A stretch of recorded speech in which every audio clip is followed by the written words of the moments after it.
No doubt about it, the big story in the Bundesliga today, Stuttgart going to Dortmund and beating them, thrashing them by 5-1. Jannah Fjortoft joins us. Jan, what was really striking, I thought, in this game? After Gio Reyna equalised, you thought, right, Dortmund to get themselves back into it. But that 10-minute period in the second half when they conceded 3 goals, they were just embarrassing.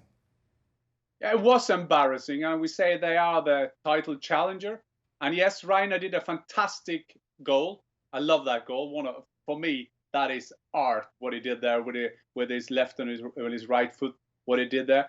But the way Dortmund are playing at the moment, this is the 3rd game in a row they're losing at home. They should be so happy that the yellow wall is not there, because like Favre is like going into every wall there is around at the moment. The problem with Dortmund is that they just have a plan A. The plan B has always been Erling Haaland.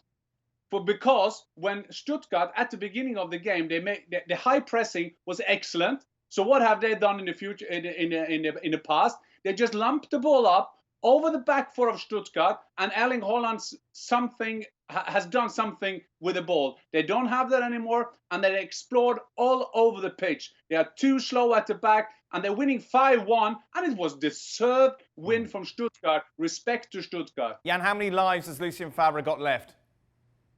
Not a lot, because he's been criticized for being a manager who doesn't have the ability to win trophies. I mean, football is like a jungle. You come in there, they see what you got, and he doesn't have it. You could be a good coach, but they will ask you how many titles you have at the moment. I think he should be happy that the 81,000 are not allowed to go into that stadium. Imagine that atmosphere in Signal Iduna Park if, like they're now losing 3 games in a row, Bayern, Cologne, and now Stuttgart. So I can't see him.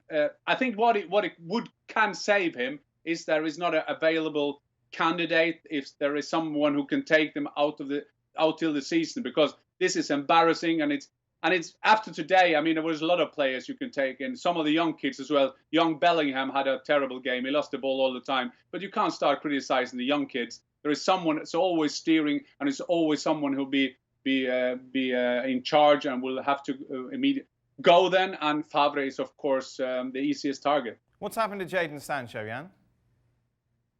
I think Jadon Sancho started off the season very bad, which is normal. There was an unbelievable offer for him. He was the most wanted player in the whole world.